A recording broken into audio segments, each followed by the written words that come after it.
Olá, essa é mais uma resenha nefrovascular e a gente vai falar de um assunto extremamente interessante que é o exercício físico e o seu acesso para a hemodiálise. A gente tem um convidado especial que veio lá de Brasília, Thaís Branquinho, fisioterapeuta que trabalha especificamente com paciente renal crônico, faz pesquisa, é uma pessoa extremamente dedicada ao renal crônico e suas nuances. Temos como convidado também o Dr. Rodrigo Grilo, que já é meu companheiro do podcast, e o Dr. Juliano Paiva, que também é meu companheiro. O Dr. Rodrigo Grilo é nefrologista aqui em Campo Grande, Mato Grosso do Sul, e o Dr. Juliano é cirurgião vascular também aqui comigo em Mato Grosso do Sul. Bom, bem-vindos a todos. Vamos partir para o assunto. Conta aí, Thaís, para nós. Como que é o exercício físico e o acesso? Como que a gente introduz o assunto aqui hoje? Olha, eu quero agradecer. Para mim é uma honra estar aqui com vocês e falando de um tema que é extremamente importante, né? E que tem tantas dúvidas, existem ainda tantas dúvidas relacionadas à prescrição de exercício físico para o paciente com doença renal crônica e mais especificamente na fístula arteriovenosa. Esse é um tema que a gente vem aprendendo, que nós estamos estudando, que eu venho tentando compreender melhor desde o meu mestrado e agora no doutorado também estudo o efeito dose e resposta do exercício físico para o paciente em hemodiálise, mais especificamente para a fístula arteriovenosa. E como que é essa prescrição, né? Pode ou não pode? Tanta gente tem medo de fazer exercício físico. Muitos colegas, às vezes, passam medo. Não pode movimentar o membro da fístula. Não pode mexer o braço da fístula. E não só pode, como deve. O paciente ele deve fazer exercício físico em intensidade correta. Então, é importante a gente pensar na dose do exercício físico. A dose adequada para cada pessoa. Porque muito se tem, né, na literatura, exercício de tal forma, protocolos que sejam generalizados. E a gente vem trabalhando com a prescrição individualizada.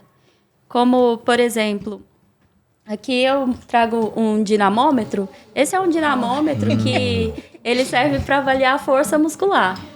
E a força muscular, ela é interessante, porque quando a gente pensa assim, faz exercício físico para fístula com 5 quilos. 5 quilos para a doutora Alissa, 5 quilos para o doutor Rodrigo, é diferente. A proporção, o que aquilo vai gerar para cada um vai ser diferente, porque a força basal é diferente. Então, quando a gente fala assim, o senhor pode fazer 5 quilos, mas é geral, né? É uma prescrição generalizada e a gente tenta individualizar. Esse dinamômetro ele ajuda nisso. A gente fazer uma prescrição no membro da fístula de forma individualizada. Porque dinamômetro serve para ver força muscular.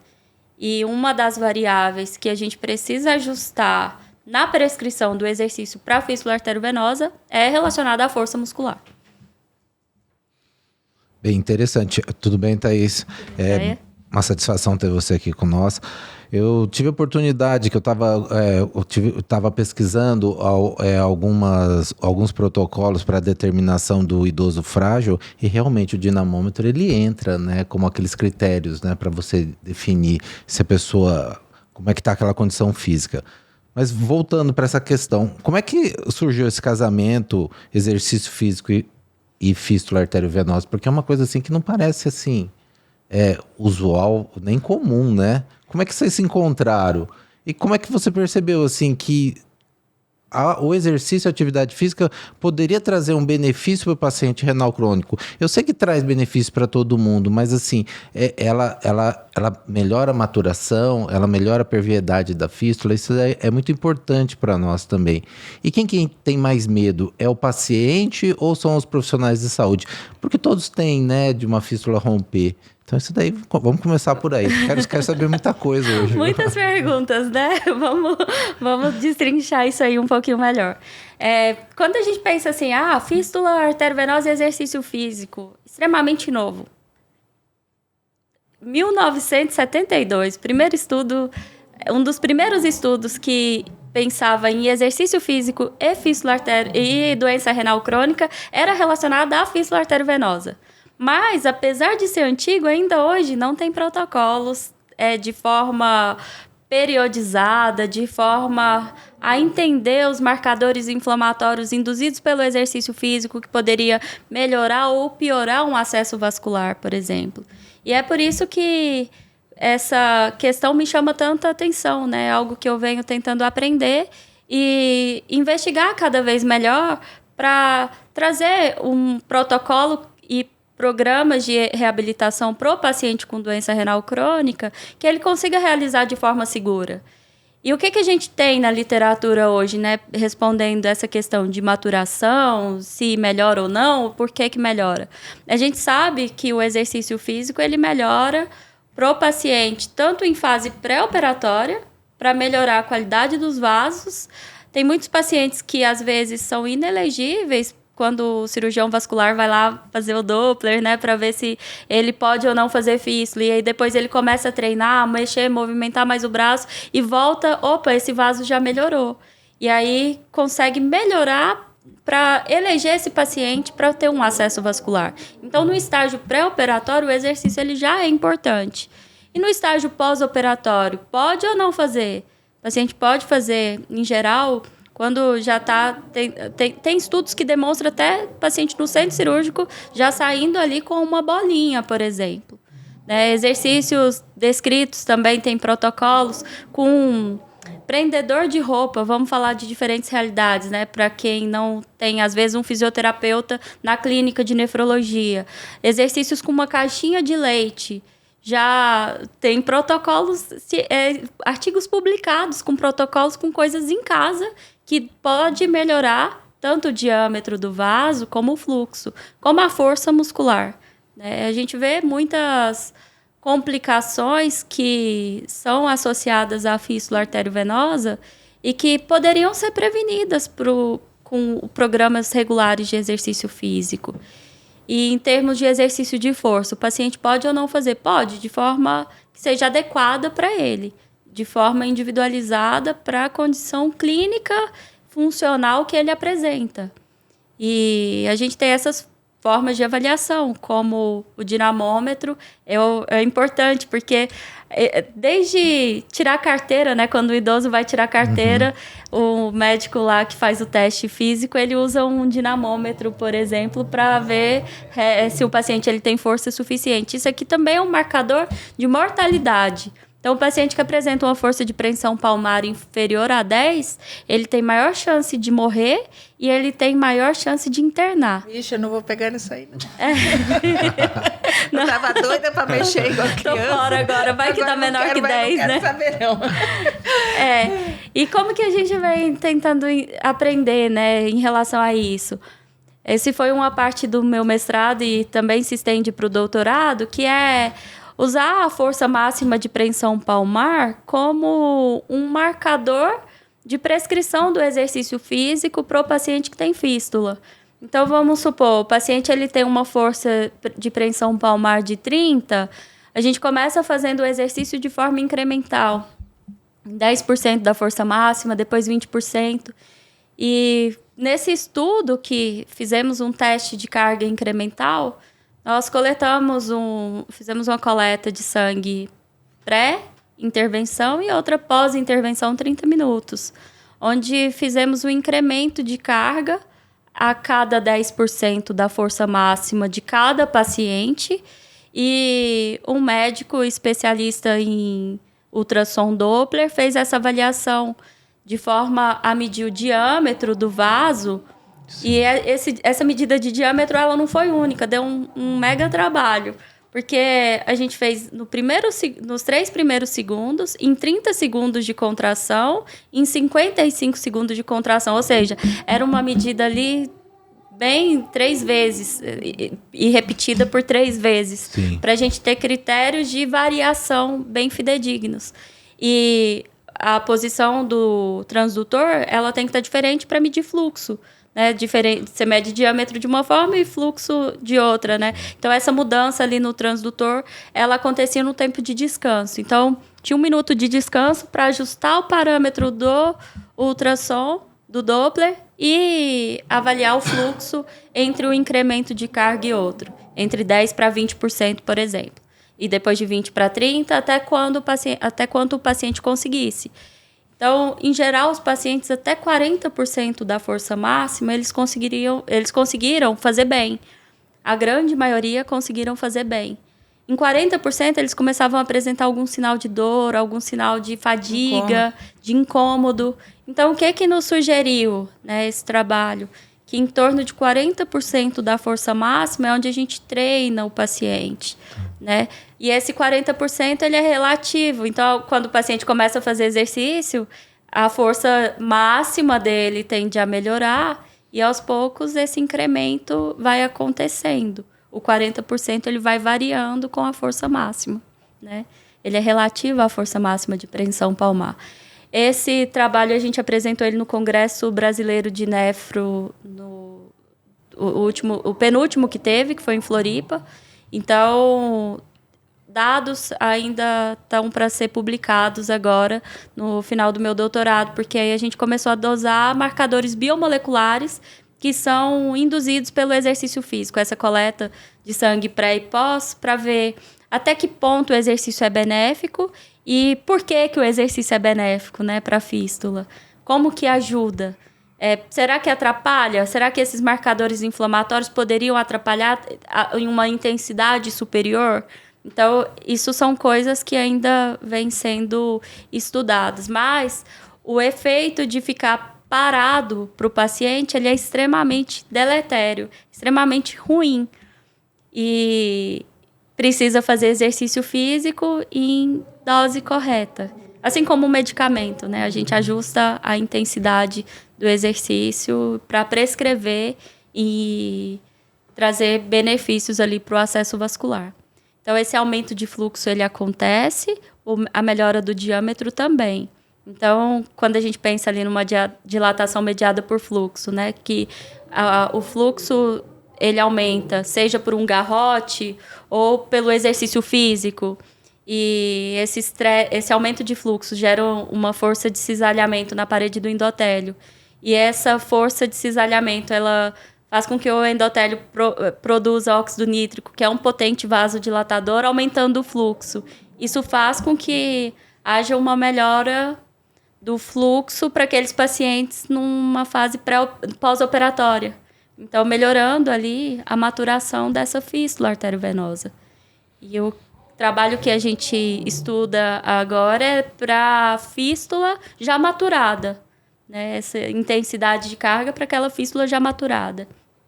Aquela fístula que já está em hemodiálise, que já está usando, para ver a prevenção de complicações, de melhora de desfechos e também entender esses marcadores biomoleculares que são induzidos pelo exercício físico.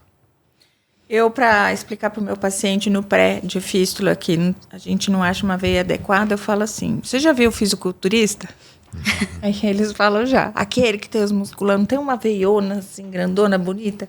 Aí ele fala, tem. Eu falo, então, o músculo dele requer mais sangue, porque ele precisa de mais nutriente, e aí tem que voltar esse sangue por algum lugar. Aí volta pela veia que dilata. Então, o senhor faz musculação, eu explico assim, porque eles precisam entender de algum jeito. Vamos fazer musculação. Aumentando sua musculatura, eu consigo aumentar o seu vaso. Daqui 30 dias, o senhor volta, a gente vai dar uma reavaliada. E a gente tem casos, né, de que a gente consegue ver uma mudança. E se o paciente fizer mesmo exercício, é que eu não dou o exercício exato, porque eu não tenho essa formação, né? Eu precisaria de uma físio que tivesse melhor orientando, mas do meu jeito está dando certo. Assim. Isso. A gente tem conseguido.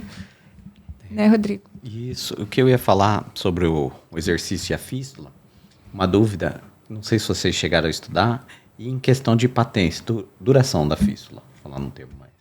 Você tem algum estudo sobre isso? Se o indivíduo que faz exercício com frequência, ele tem uma durabilidade maior de fístula do que aquele que não faz? Então, nem de duração e nem de desfecho, por exemplo, de diminuir estenose ainda não.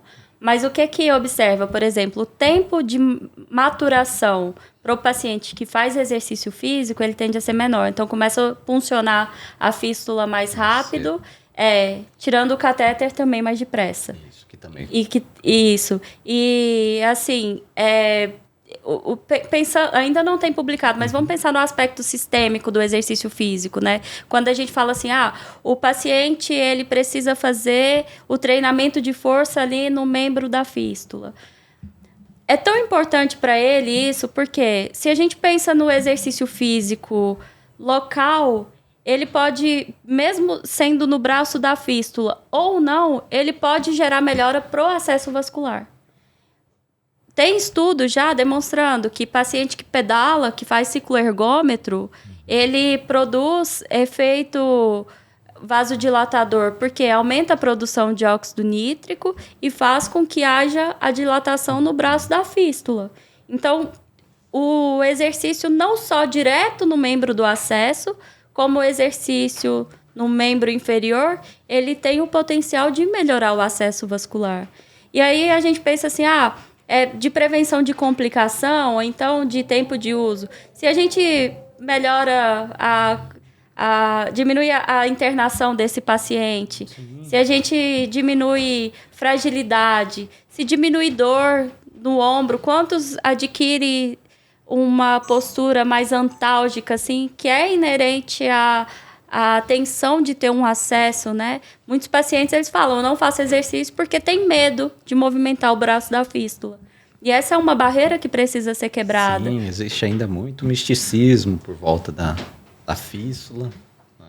Que você está trabalhando justamente para quebrar isso. Que o custo do sedentarismo para ele é muito ruim, né? É muito maior. Então, a gente pensa assim, por que isso acontece, né? Por que se eu treinar a perna vai melhorar o acesso vascular? Porque quando a gente treina, quando a gente faz exercício físico, seja ele de perna, por exemplo, a gente não está treinando somente a parte muscular. A gente está treinando vias, a gente está treinando marcadores que são induzidas pela contração muscular. Isso tem um nome, que é exercinas. Então, quando o músculo está em contração, começa a produzir substâncias, seja no próprio músculo ou em outros órgãos e sistemas, que faz com que haja melhora e essa repercussão tão sistêmica do exercício físico. Então, a gente fala do exercício físico hoje como um tratamento não medicamentoso e o músculo também como uma estrutura que é endócrina, né? Que produz e modula várias substâncias no nosso corpo. Um exemplo de exercinas e que se relaciona para a fístula arteriovenosa, por exemplo, é o óxido nítrico. E a parte cardiovascular, né? O paciente que faz exercício físico frequente, ele tem menos complicações cardiovasculares, né? Uma vez que justamente pelo todo o contexto do exercício físico. Não é porque ele faz somente na perna que vai ficar voltado ali para a perna, né? Fatores inflamatórios, como, por exemplo, FGF23, também, que se relaciona, né? A gente tem aí, por exemplo, sabe que o exercício físico, ele pode aumentar a superóxido dismutase. E a superóxido dismutase é um fator que leva, por exemplo, a complicação vascular. Então, está relacionado à estenose de fístula. Então, se o exercício em intensidade muito alta pode aumentar a superóxido dismutase, então, falar em intensidade também que seja inadequada pode piorar a função de um acesso vascular. É por isso que é importante a questão da prescrição individualizada.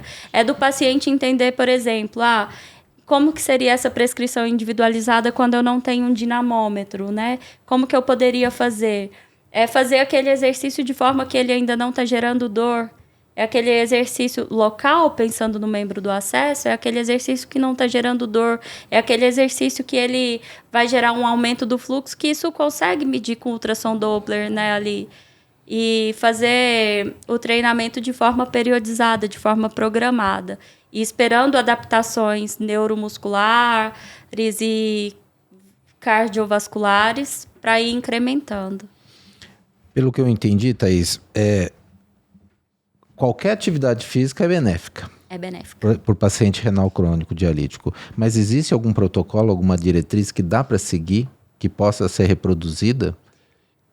Ainda não tem diretrizes relacionadas à parte de exercício físico e fístula arteriovenosa. Então, a gente tem alguns protocolos que vêm sendo utilizados. E tem protocolos com nível de evidência melhor e outros ainda não. E tem alguns artigos de revisão também. Tá. Alguma contraindicação? Algum paciente que não pode realizar? Tem contraindicação. Então, por exemplo, a gente estava discutindo sobre um aneurisma de aorta, né? Sim. Isso é uma das contraindicações para o paciente. Então, aquele paciente, por exemplo, que está tendo algum sangramento, que está tendo algum hematoma ali mais extenso, a gente espera diminuir, melhorar a cicatrização para começar. Aquele paciente que ele está tendo um desvio de fluxo, aquele paciente que ele tem uma alteração trombolítica que é importante. Então, às vezes, o paciente ele está na diálise, mas é um paciente que está tendo um aumento muito grande do dedímero, né? A gente começa a observar que talvez o exercício de forma intensa para aquele paciente ele não seja recomendado, porque em dose extenuante pode ser pró-trombolítico. Então, a gente precisa ajustar essa intensidade de forma individual, né? Como você falou, né? A dose, né? E a dose. O que você comentou também, um potássio alto, no momento da diálise, que a gente falou no podcast anterior, né? Que é contraindicatório, contraindicação para fazer o exercício físico, né? Tem alguns critérios. Geral, né? Tem alguns critérios de elegibilidade que são isso já bem mais explorado na parte de reabilitação cardíaca, né? A gente usa muito os protocolos de reabilitação cardíaca para o paciente com doença renal crônica. Aí sim tem diretrizes, porque a gente entende a relação entre o eixo cardiorrenal e muito se aplica para o paciente com doença renal crônica, mas ainda assim com algumas particularidades específicas da nefrologia. Então, nessa questão cardiovascular, são algumas contraindicações absolutas, outras relativas, como, por exemplo, o potássio mais elevado. Então, um potássio ali superior a 5,5 já é um potássio que está alto. Se o potássio, pensando ali, tem paciente, às vezes, que falta diálise, tá? 7. Chega lá com potássio de 7, 8. A gente já viu potássio, assim, extremamente alto. E a gente sabe que o potássio alto ele pode levar a uma arritmia, por exemplo. Então, o risco disso seria muito maior, né? Mas a ideia é, assim, isso não é todo paciente que vai estar com potássio alto. A maioria não está, ele vai estar com potássio controlado, né? Algumas exceções, eles tendem a ficar ali fora e de forma temporária. Todo paciente, ele faz fisioterapia. Todo paciente ele precisa da fisioterapia. Alguns eles vão fazer numa intensidade maior e outros vão fazer numa intensidade menor. E assim, todo paciente porque nem que seja fisioterapia respiratória, nem que seja mudança de decúbito, alongamento, diferentes intervenções, eletroestimulação para diminuir uma dor, por exemplo, né? A fisioterapia ela tem esse potencial de abranger o paciente em diferentes quadros funcionais.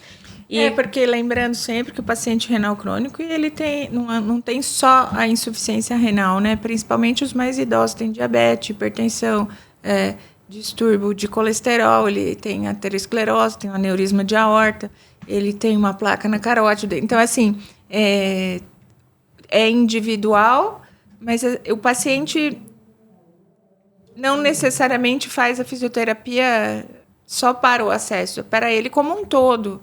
A gente preconiza exercício para o acesso, mas a gente tem que pensar nele como um indivíduo, né? Por isso que tem que ser exclusivo para ele. Só que aqui, o que acontece aqui em Campo Grande? A gente não tem físio nas clínicas, pelo menos que eu saiba, nenhuma das clínicas tem um fisioterapeuta para orientar dentro da equipe multidisciplinar, que é extremamente importante, né? A gente pensa no exercício físico como a bolinha, que é o mais comum e é o que tem muita coisa descrita, né? Então, o exercício físico com a bolinha, ele é ótimo para ajudar a melhorar o diâmetro do vaso. Tem estudos demonstrando isso, para aumentar fluxo, para diminuir o tempo de uso de punção, do tempo do dia que o cirurgião do dia que o cirurgião faz a cirurgia para que comece a puncionar. Então, assim, esse prazo de maturação ele é menor, então melhora a força muscular. Tem exercício, como disse anteriormente, simples, né, com pegador de roupa que dá para fazer em casa, exercício com pacotinho de feijão, que muito além somente de flexão e extensão de cotovelo, mas, por exemplo, pendular, fazendo esse movimento pendular com o ombro, ele ajuda a melhorar também. Tem alguns protocolos de exercícios com imagens e tudo bem descritos, assim, que mostra o potencial do exercício físico nesses critérios de avaliação que são importantes para o cirurgião vascular, como diâmetro, como fluxo, né? Porque isso vai permitir com que o acesso esteja ali gerando um fluxo adequado na máquina de hemodiálise, uma pressão venosa e arterial ali adequada para que ele suporte ali repetidas punções e tolere o fluxo da hemodiálise pelo tempo que precisar desse acesso, né? E a gente pensa também no exercício físico como um fator na prevenção de estenose, né? Porque ele tem o potencial de melhorar fluxo, de melhorar a função endotelial do paciente. Então, diretamente falando assim, em termos de desfecho, o paciente ele tem menos estenose. Isso ainda não tem estudo, mas a gente sabe das vias que o exercício físico trabalha de forma geral, que poderia prevenir esse tipo de complicação. Então, por uma associação, daria para a gente direcionar nessa linha também. O benefício também, ele se estende para o paciente que fez transplante? Tem alguma coisa nessa linha aí? Já tem? Tem muito estudo falando do exercício físico para o paciente transplantado. Então, isso é algo que a gente também tenta explorar ainda mais, né? A fisioterapia e programas de reabilitação e treinamento físico é relativamente novo, mas já tem estudos melhorando, principalmente da melhora do perfil inflamatório desses pacientes. E o tempo de duração do enxerto, pacientes que fazem exercício físico que é transplantado, ele tende a apresentar uma melhora das doenças de base. Então, a melhora da pressão arterial, uma melhora do perfil glicêmico, e tudo isso corrobora para que o enxerto ele tenha uma melhor duração, uma melhora da durabilidade, né? Tem pacientes aí, antes falava-se do exercício do tempo de duração do enxerto em 10 anos. Hoje a gente já vê vários casos de paciente que tem um tempo de duração do enxerto muito maior, né? E das coisas que a gente poderia atribuir para além da medicação e da alimentação é os hábitos de vida que relacionam o exercício físico. Muito bem. Eu queria trazer agora, fazer perguntas para o público geral, né? Qual é a principal dúvida que eles têm? Se eu fizer exercício, vai romper minha fístula? É a principal dúvida. Não é para romper a fístula, porque ali já aconteceu uma cicatrização. Então, a técnica que vocês, cirurgiões vasculares, utilizam ali, se o paciente fizesse e rompesse, né? Como que geralmente o cirurgião vascular, vocês vão poder falar com muito mais propriedade que eu. Mas, por exemplo, o paciente tem um aneurisma ali. Ele tem ali aqueles calombo na fístula, né? O que o cirurgião vascular faz para ver se está prestes a romper aquele aneurisma ou não? Chega lá na pele e faz assim, um movimento de pinça. Bem clinicamente falando, quando você tá lá, não tem um equipamento, não tem nada. Chega aí assim... o paciente fala, você tá me beliscando. Não, só tô vendo a distância entre veia e pele, né? Então, assim, se o paciente ele não tá com critério para romper, não vai ser o exercício que vai promover essa ruptura. Mas é interessante isso, porque hoje a gente também tem aquelas meias, né? Quando o paciente ele vai treinar de forma mais intensa, numa academia, por exemplo, a gente recomenda aquelas meias para poder dar maior segurança para ele. De qual compressão você está recomendando? Oi? De qual compressão de meia? De 20 a 30, 18? Tem uma compressão? Não vou colocar uma compressão específica, porque pode variar para cada paciente. Mas a gente recomenda que ele coloque uma meia, dessas meias de compressão. Isso poderia ser individualizado também, para que a fístula com aqueles aneurisma durante o movimento diminua a chance de ruptura. E falando de dispositivos, né? Esse da meia é um dispositivo que tem, né? É um acessório que tem para usar no membro da fístula. Existe um outro acessório, um outro dispositivo que utiliza para maturação, que é um garrote que faz assim... parece um manguito que coloca, chama Fish Assist, não sei se vocês já conheceram. Ele serve para auxiliar no tempo de maturação. E esse dispositivo ele faz a compressão e o relaxamento ali, e o paciente fica exercitando com a bolinha. Mas eu estava olhando umas avaliações na Amazon e o pessoal não recomenda muito quem já comprou, porque o custo é muito caro e tem alguns outros exercícios de estudos que compararam e mostram que a bolinha, por si, já é um excelente exercício independente desse dispositivo ou não. Então, assim, respondendo a pergunta, né? O paciente vai para a academia ou então vai fazer um exercício um pouco mais puxado. Fazer o exercício tem chance de romper? Em geral, não. A fístula, ela precisa ser movimentada. E a gente recomenda que não faça imediatamente após a hemodiálise, porque senão, sim, vai ter chance de sangrar. O tempo de coagulação, ali, o tempo de hemostasia, que é o tempo que para de sangrar depois que tira as agulhas, ele tende a ser curtinho, né? É para ser curtinho, se o paciente não tiver nenhuma estenose, nenhuma outra complicação, é para ser um tempo ali em torno de 3, 5 minutos. Mas, ainda assim, a gente espera um tempo maior, de pelo menos 2 horas depois da hemodiálise, para fazer alguma intervenção. E pensa também assim, a hemodiálise por si só, ela já é um fator de sobrecarga cardiovascular, né? Então, o ideal é que o paciente que quer ir para uma academia, pensando para o acesso vascular e também para o quadro clínico pós-hemodiálise, que alguns apresentam uma certa fadiga, é recomendado que ele faça antes da hemodiálise. Então, é melhor que ele faça antes nesse perfil de paciente, né? E o paciente com catéter? Pode ou não fazer, né? Essa é uma dúvida que também todo mundo tem. Eles têm medo do catéter pular, né? Sair. Não, mas os pacientes, a gente vê bastante na clínica, né, Rodrigo? O paciente, mesmo com a fístula, ele faz uma postura assim. Sim, o catéter não mexe nunca mais o pescoço, com medo do negócio. Aí eles evoluem, às vezes, com dor e tal, e a gente vai explicar que é para fazer exercício, e eles morrem de medo, né? Mas o catéter, como que você faz? Você fixa ele no pescoço? O catéter, então, por exemplo, quando é um catéter que está central aqui, né, aquele no jugular, de curta duração, a gente coloca, assim, uma fita crepe, assim, segurando durante o exercício físico, mas o paciente treina, membro superior, faz supino, faz remada, dá para trabalhar bem com o paciente com catéter.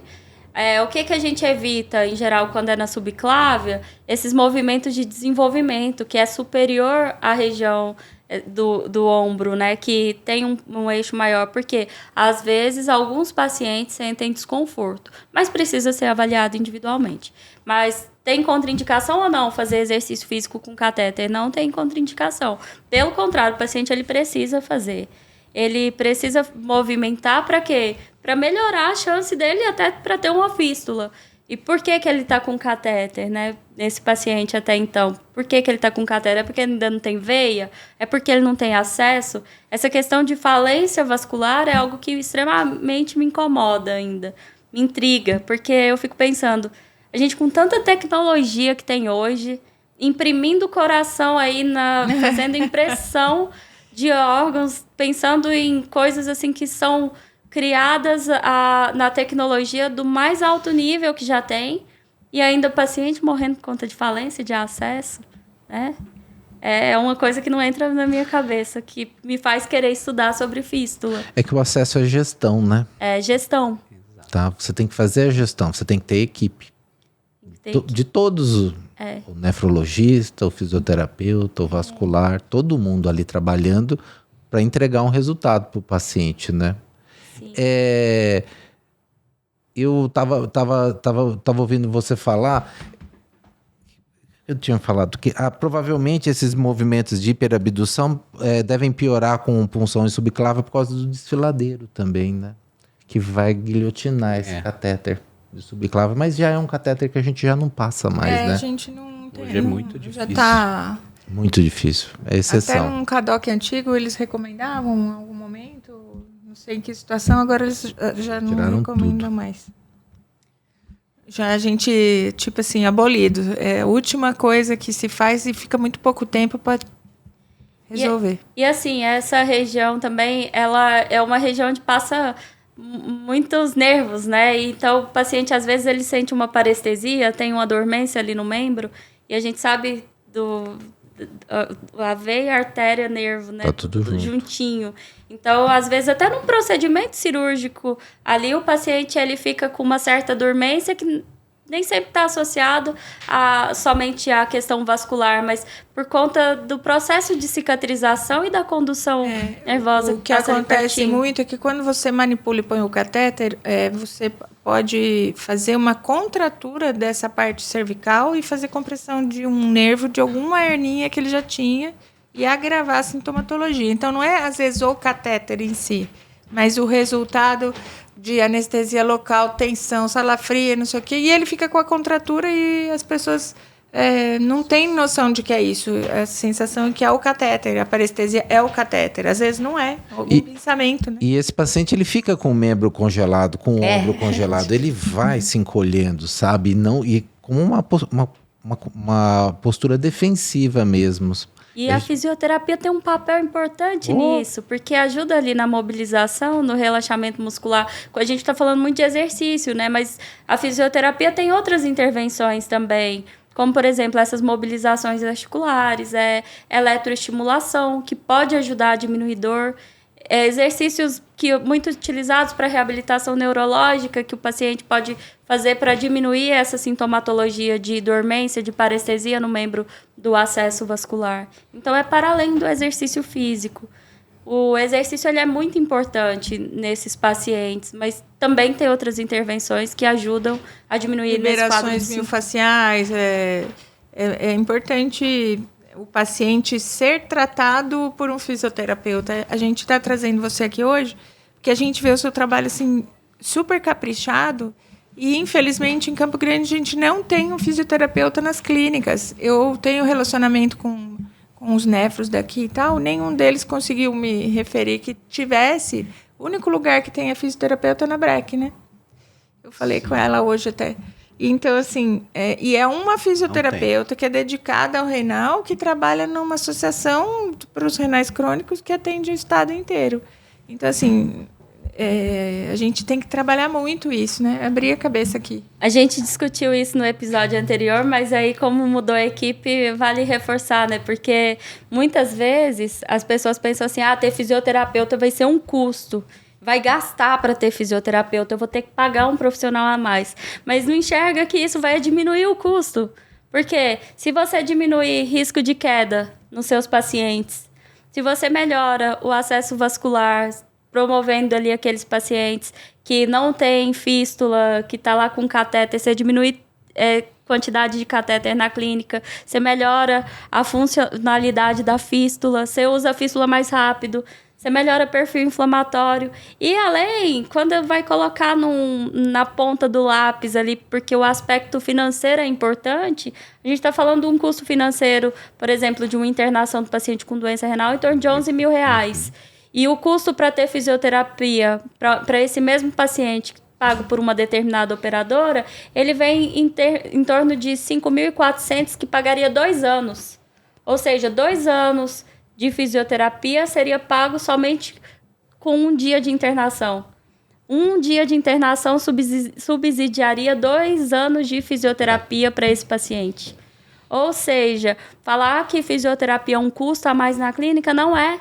É uma diminuição de custo. Se quer cortar custo em clínica de nefrologia, tem que ter fisioterapeuta, sabe? Tem que ter um profissional de reabilitação e exercício físico ali para promover qualidade de vida desses pacientes, para diminuir internação, para melhorar independência física e que demonstre também essa função relacionada para além do acesso vascular, mas em diminuição de medicamentos. Então, a gente discutiu anteriormente da fisioterapia também para a melhora do perfil inflamatório, que repercute no paciente anêmico, que diminui níveis de hepcidina, melhorando a biodisponibilidade de ferro, fazendo com que esse paciente ele precise de menos drogas, de menos medicações no controle da anemia, por exemplo. Então, a gente fala do exercício físico pro acesso vascular, mas o exercício físico ele é sistêmico. Ele vai melhorar vários eixos que se relacionam com o acesso vascular também. Então, melhorar o perfil inflamatório é importante para o acesso vascular? Claro que é. Muito, né? Puxando a sardinha para o exercício de forma geral, não específico da fístula, e o exercício dentro da sessão de diálise? Como que está as questões de estudos desse momento? Como é que está esse momento? É extremamente importante o exercício dentro da sessão de diálise, porque tem muitos pacientes que eles não fazem exercício nenhum. O paciente com doença renal crônica, em geral, ele tende a ser mais sedentário, porque ele já tem uma tarefa no dia e que cansa e que leva para fragilidade. Não só a doença renal crônica leva a uma diminuição de força e massa muscular, mas o próprio tratamento da doença renal crônica desenvolve isso. Então, o exercício intradialítico, ele entra como um fator muito importante para diminuir essa fragilidade dos pacientes. E também tem estudos que sugerem uma melhora da eficiência de diálise. Alguns estudos fazem associação com fósforo, né? Aí tem alguns trabalhos que vêm sendo relacionados a essa linha do exercício intradialítico para outros desfechos da melhora da eficiência dialítica, né? E o exercício durante a hemodiálise para o acesso vascular, né, que é o tema desse, ele não é recomendado. Na fístula ali, enquanto está puncionado, a gente não fica apertando bolinha, mexendo o braço. Pelo contrário, o paciente ele tem que ficar com o braço quietinho, porque está com agulha. E a agulha não é para ficar batendo na parede do vaso. Agulha, pelo amor de Deus, né? Não é para ficar... O risco de ruptura seria muito grande. A gente fala do exercício físico intradialítico, que é o exercício de membro inferior, ciclo ergômetro, abdômen, né? A gente consegue trabalhar respiratório, até cabeça e pescoço, que é importante para a deglutição. A gente fala de pacientes idosos, né? Muitos são idosos. Então, exercício de cabeça e pescoço também é importante. Do membro contralateral ao acesso. O membro da fístula, como que a gente trabalha em clínicas de hemodiálise? Antes, pré-dialítico. E é ótimo, porque resolve outro problema de clínica de nefrologia.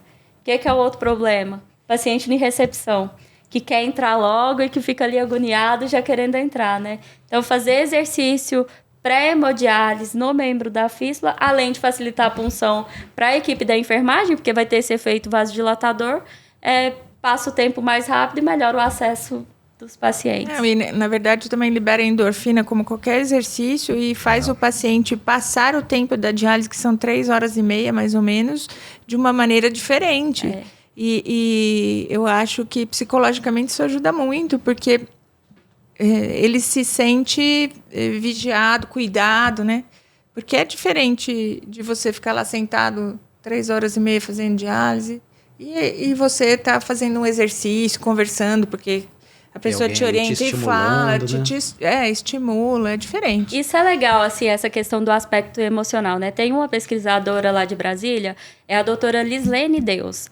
Ela estudou sobre o efeito do exercício físico para o paciente com doença renal crônica e ela avaliou um marcador que é o BDNF, que é o fator neurotrófico derivado do cérebro. Uma sessão de hemodiálise é o suficiente para diminuir o BDNF. E o BDNF é uma exercina, ou seja, é uma substância que ela é produzida com o músculo em contração. Então, quando o paciente faz exercício físico, aumenta os níveis de BDNF. E BDNF está associado à depressão. Há várias coisas, e a depressão. Então, quando você faz exercício físico no paciente com doença renal crônica, você melhora os níveis de BDNF, que é um fator que é associado, uma das causas, né, é essa diminuição dessa substância, desse fator neurotrófico derivado do cérebro. Então, é legal isso, porque a gente está falando do exercício para fístula, mas ele tem esse aspecto sistêmico, que vai desde questões que se relacionam com anemia, com a depressão, com o acesso vascular, e é um tratamento não medicamentoso pro paciente de uma forma geral. Eu acho que a gente tem que desmistificar isso. O paciente ele não pode mexer o braço do acesso. Não, ele tem que mexer, ele tem que movimentar. Braço parado tende a ter complicação. A gente sabe que da complicação que é o sedentarismo. Quando a gente pensa assim, o paciente fica com a perna muito tempo parada, vai fazer uma viagem longa, o que acontece? Tende a apresentar trombose, né? Então, no braço da fístula, por que vai ser diferente? Ele tem que ficar totalmente parado? Não, ele tem que mexer, né? Quais são as duas principais causas de complicação para acesso? Não é estenose e trombose? Sim. E a gente, falando de exercício físico, a gente melhora a circulação geral desses pacientes. Não, eu entendi. Thaís, eu sou um fisioterapeuta, eu me identifiquei com essa proposta, tá? Qual que é o caminho que eu tenho que trilhar para aprender? Então, olha, eu vou falar o caminho que eu trilhei, né? Que dá certo, assim. É estudar. A gente tem que sempre buscar aquilo que permita a gente a fazer as coisas de forma a ajudar pessoas e que aquilo seja seguro. Então, o estudo é o que nos abre essa oportunidade. Nós, enquanto profissionais de saúde, a gente tem que estar sempre entendendo e atualizando. Tudo isso que a gente discute aqui hoje e em todos os outros podcasts, pode ser que daqui 2 anos não valha nada, né? Por quê? Porque o profissional de saúde, ele está o tempo todo se atualizando, ele está aprendendo, ele vai investigar, ele vai ler um artigo novo, ele vai abrir ali uma base de dados e ele vai tentar descobrir coisas novas. E é isso, o fisioterapeuta, ele também tem esse papel, ele tem que estar se atualizando, ele tem que ser um inconformado. Eu falo que eu sou inconformada, eu sou muito curiosa, então eu fico o tempo todo ali tentando aprender. E essa curiosidade, ela abre muitas oportunidades, porque você vai estudando, você vai aprendendo. E em qual especialidade, né? Em qual área que se aprofunda melhor? A área que eu vi mais afinidade foi na área de fisiologia do exercício, que foi onde eu fiz uma especialização em fisiologia do exercício, que me permitiu entender um pouco sobre exercício físico e mestrado em educação física com ênfase em nefrologia. Então, isso também me fez aprender um pouquinho mais, né? O meu orientador é o professor Tiago Rosa. O Tiago, ele é um grande pesquisador na área de exercício físico e doença renal crônica. Ele também tem essa paixão pelo exercício físico e doença renal.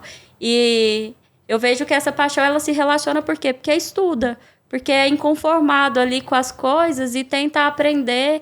E não é porque não tem fisioterapeuta hoje que amanhã o doutor Rodrigo não possa colocar fisioterapia lá na clínica dele, né? Então... Eu já tô de olho nele. Ele não sabe o que espera ele essa semana.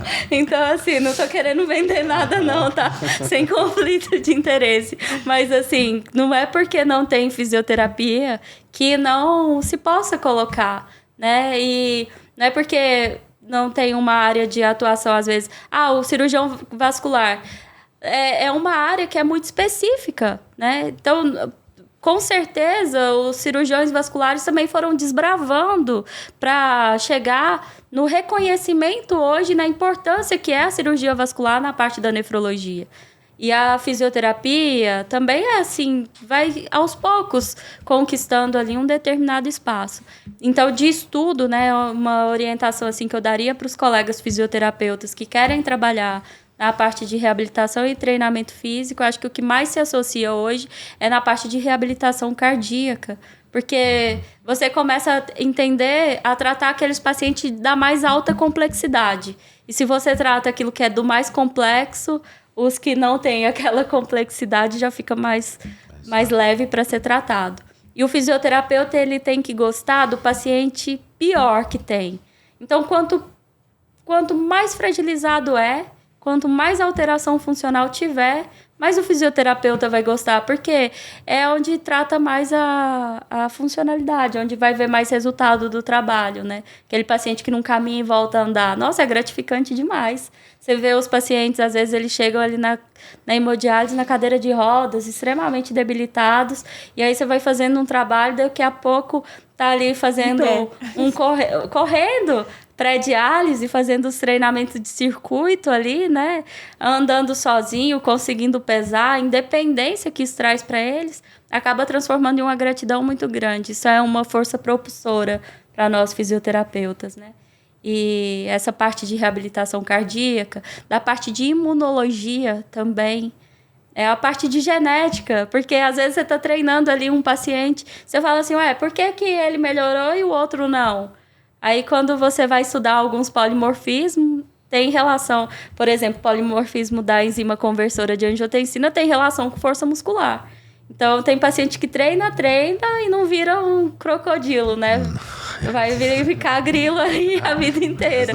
Mas por que isso acontece? Porque não é só... Ele vai melhorar a força, mas não vai melhorar a massa, não vai crescer em volume. Por quê? Porque tem a ver com algumas alterações genéticas também, alguns polimorfismos. E aí, em compensação, esse paciente ele tende a ter melhora na parte cardiorrespiratória, né? Porque um vai ser bom em uma coisa e outro vai ser bom em outra. Então, pensar nisso, pensar que o exercício físico ele é importante e o fisioterapeuta ele tem um caminho para ser desbravado aí e uma área de atuação que eu acredito que é muito promissora.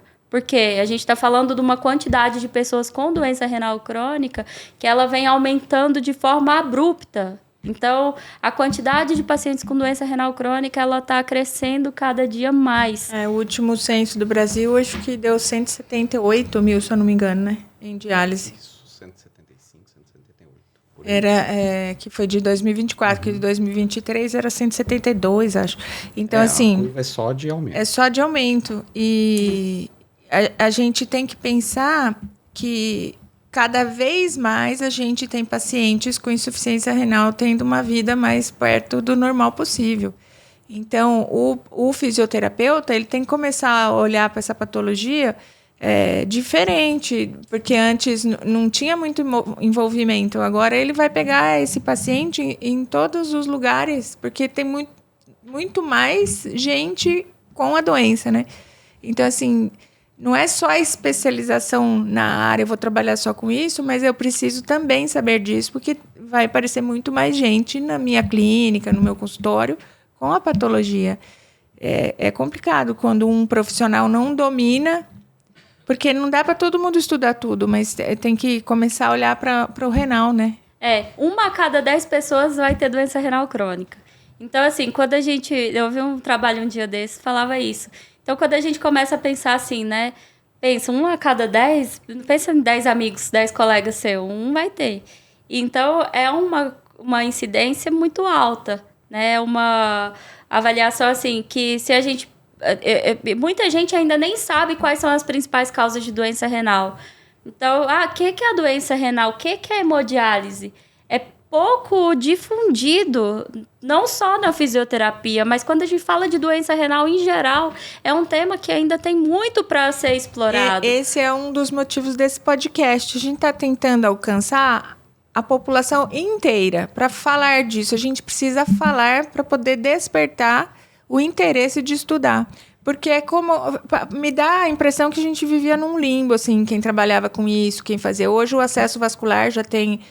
uma posição muito melhor do que há 10 anos atrás. Há 10 anos atrás eu era fistuleira, entendeu? Uhum. Hoje é diferente. Eu faço cirurgia endovascular, eu faço manutenção do acesso. Juliano me ajuda com os Dopplers maravilhosos que ele faz. Então, assim, hoje a nossa posição na sociedade da doutora é especialista em fístula, porque agora existe isso como sendo importante. Até 10 anos atrás... Era marginalizada porque eu gostava de fazer, o paciente dá trabalho, o paciente, a fístula não funciona, o paciente é doente, é muito difícil lidar com isso, a fístula não dá certo, ele briga com você, aí você tem que ter um ego equilibrado e pensar que você sabe que não foi você vai explicar para ele isso, e ele merece satisfação, né? Então, assim... O podcast é para a gente falar para todo mundo o que é insuficiência renal e como todos nós temos que nos envolver nisso, né? Um exemplo, olha só, eu cheguei aqui em Campo Grande e meu óculos quebrou. Aí eu fui dar um pulinho lá no shopping ontem para poder arrumar isso, né? Cheguei lá na ótica e A moça muito simpática e tudo, limpou minha lente lá e foi arrumar o que tinha quebrado. Aí ela pegou, conversando, o que você veio fazer aqui? O sotaque um pouco diferente, né? A gente que é mineiro não tem como esconder, solta um ai de vez em quando. Aí ela pegou e falou, eu expliquei, né, que vim para dar uma palestra e ela falou, mas o que é doença renal? Fui explicar o que era doença renal, que era uma perda progressiva dos rins e que era uma perda progressiva e irreversível, que muitas vezes o paciente com doença renal crônica em estágio avançado, ele não sabia que tinha doença, porque é uma doença que é silenciosa e quando ele vai descobrir já está muito avançado. Aí conversa vai, conversa vem, ela pega e fala assim, eu não sabia, eu tenho diabetes e hipertensão, eu posso ter doença renal? Eita! Então, assim, a principal causa de doença renal crônica é diabetes e hipertensão. E muitas pessoas que têm diabetes e hipertensão, elas não sabem que a principal causa de doença renal crônica é isso. E elas não se cuidam, porque se elas não sabem, às vezes negligenciam um remédio, às vezes negligenciam alimentação, às vezes negligenciam o exercício físico. Então, a gente acaba tirando, quando não dissemina conhecimento, acaba tirando a chance de muitas pessoas de serem tratadas. Não, e às vezes ela tem uma creatinina já subindo e ela fala, só um pouquinho. Assim, é um pouquinho, não, isso não muda nada. Tá um pouquinho pra cima, é até eu tô 1,6, né? Não é nada, assim, tipo, se o médico não orienta, lógico, né? Mas às vezes eles têm os exames em mãos com alterações, já que a gente consegue ver que já tinha, e nunca foram nem encaminhados, tratados, né? É o que eu costumo dizer, muita gente, às vezes por ignorância, ou às vezes ela negligencia por medo, né? A pessoa negligencia muito a doença. Finge que não é com ela, né? Exatamente. Se ela não está tendo nenhum sintoma que seja limitante, ela vai levando.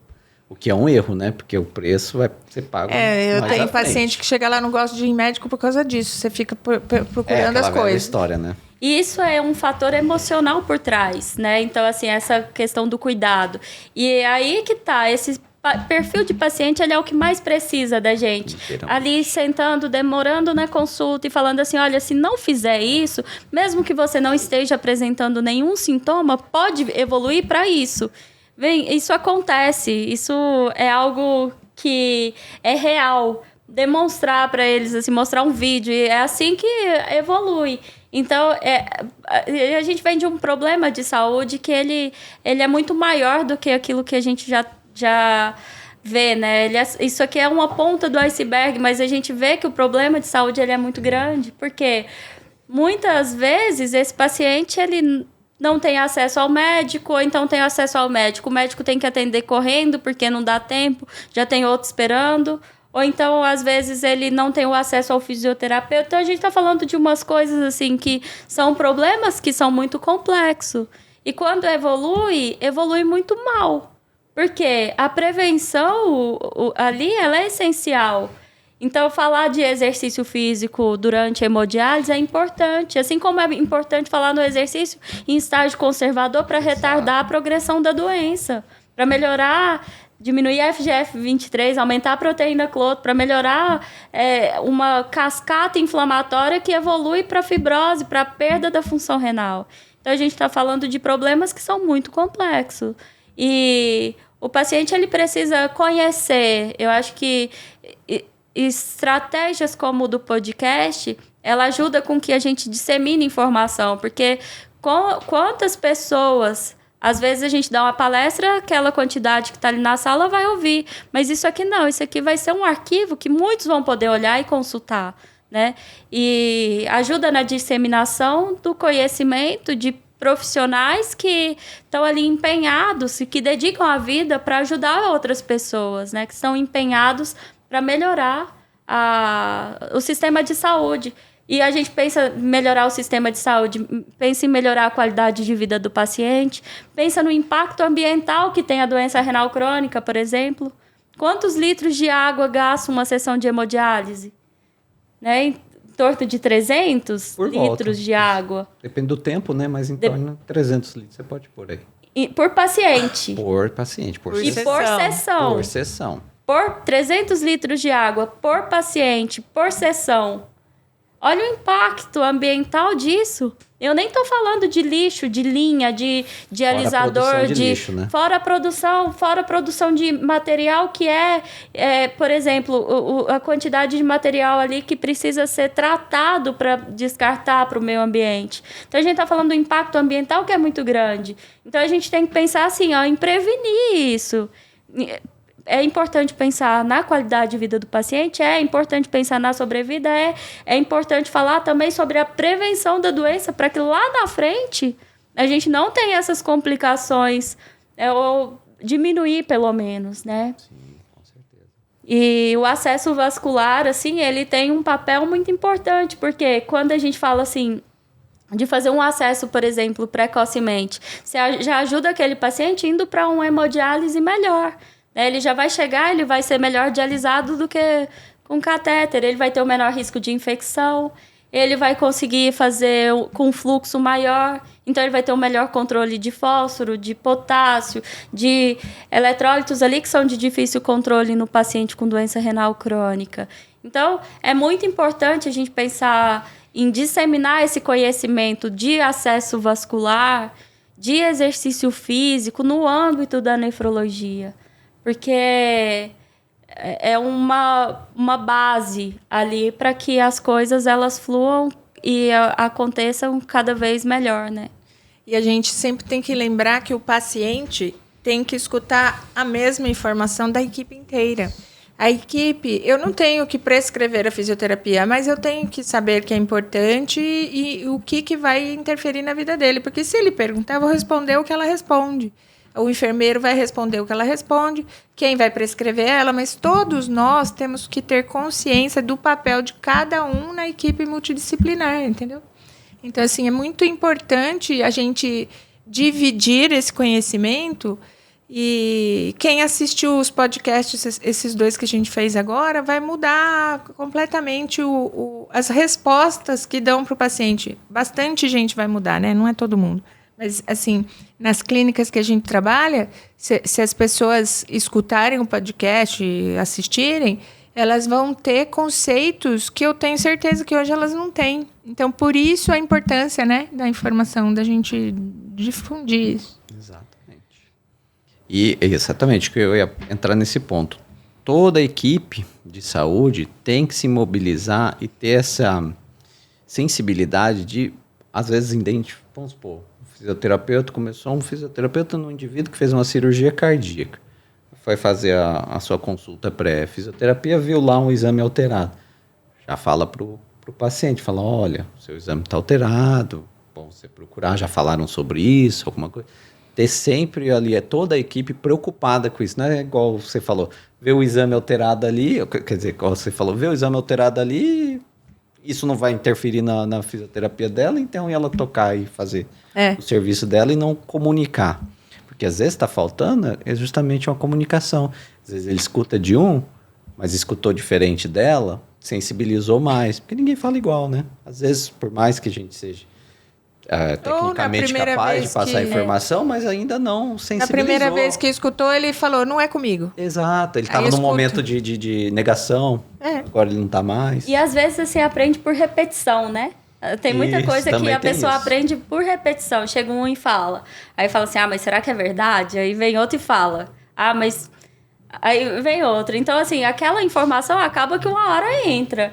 E se não entra, vamos arrumar outro jeito de passar essa mensagem, né? E, assim, em relação ao exercício físico, né? A gente fica pensando em coisas muito longe da realidade, como a doutora Alissa falou, né? Às vezes de pilates, de academia, de não sei o quê.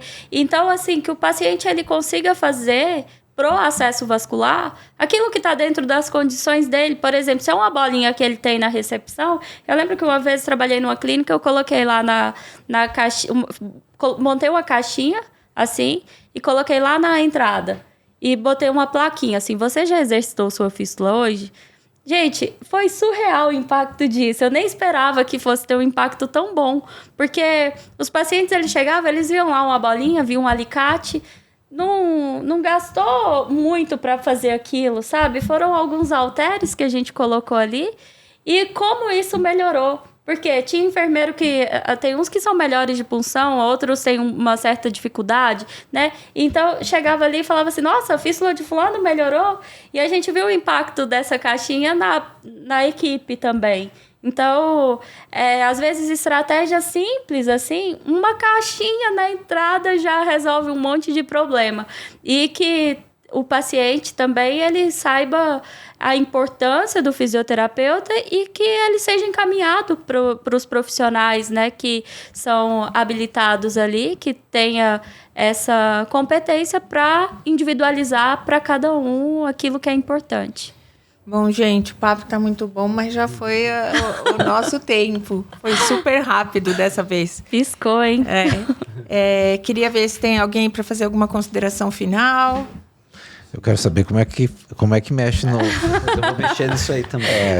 Que hora que você vai ensinar pra gente? Esse aqui, olha só, a gente coloca o cotovelo em 90 graus, então a cadeira não pode estar apoiada, não pode estar com o braço apoiado, e o paciente ele vai apertar o mais forte que ele conseguir. Então, faz parte do protocolo falar assim, força, força, força, vamos lá, mais forte.